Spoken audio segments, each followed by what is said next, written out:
Hello, this is SkyCushion9, and welcome to Transsistance, a series of videos that talks about many of the topics involved with transitioning, from the point of view of a future medical student and a male to female transsexual.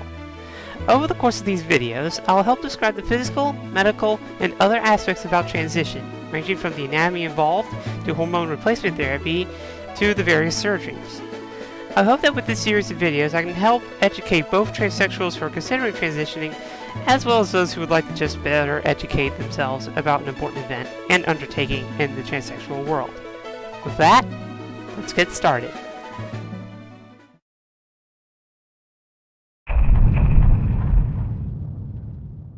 Before I get into the discussions on the effects of hormone therapy and all the other fun details, there is an important detail that must be discussed, as it should provide a strong understanding of what someone can expect from hormone replacement therapy, as well as dispel a lot of misconceptions that people have from the outside. This is more or less an observation that I have made through my studies of anatomy, supplemented by how transition plays out on a person's body. I tentatively refer to it as the build not break principle. The major idea behind this principle is this. When it comes to the development of an already born human, the body can only truly add to itself. It will never actively destroy.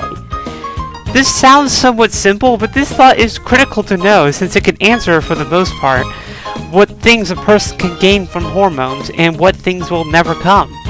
The body's policy for change tends to involve conservation and addition to a large degree, and the few times that parts of the body do disappear, it's usually through pre-programmed apoptosis or other special circumstances, which for the most part occurred during natal development due to an item you've likely heard in the news about, but has some examples in developed bodies.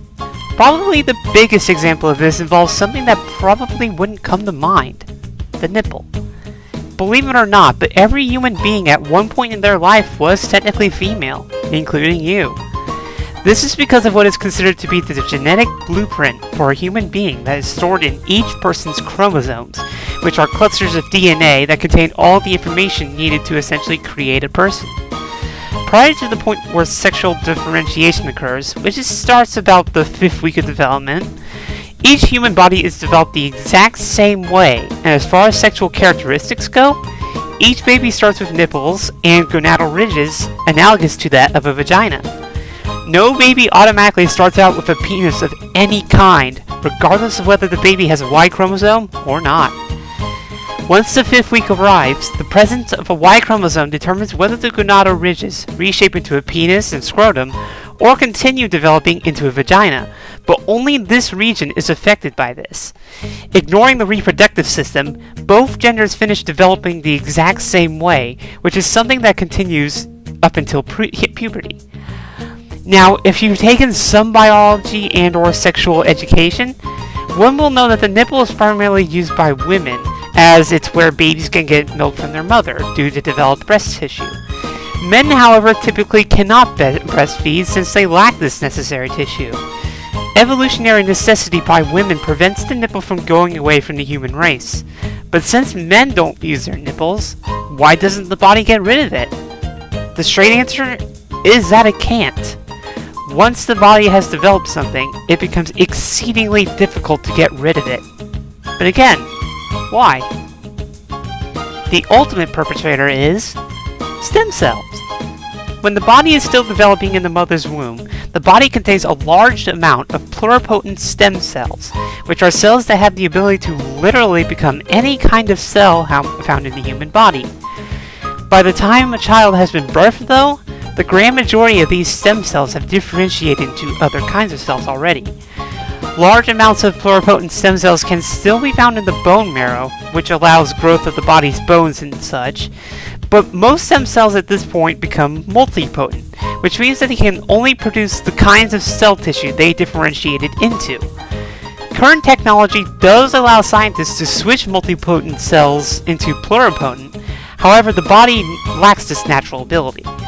This is why men can't get rid of their nipples over their lifespan. So now take this into the situation where a person is transitioning. Why don't the breasts of a female to male go away, or the vocal cords of a male to female shrink?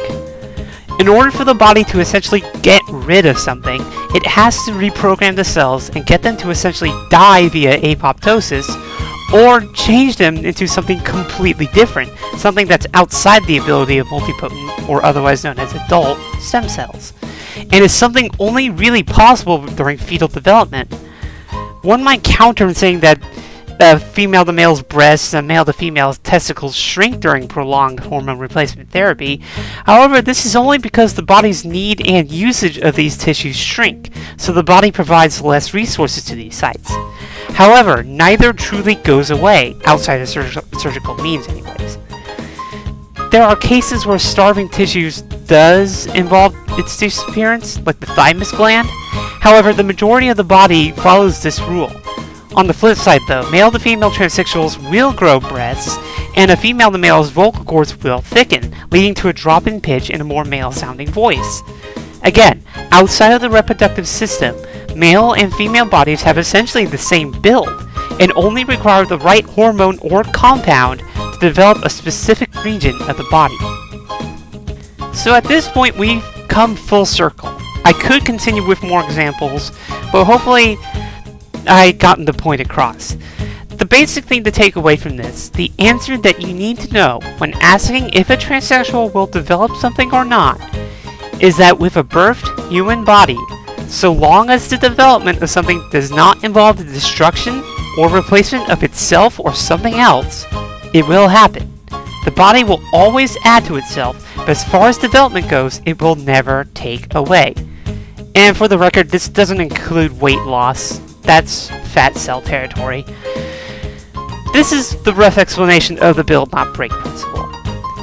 And now with all this anatomy stuff out of the way, we are finally ready to get into the meatier parts of transitioning.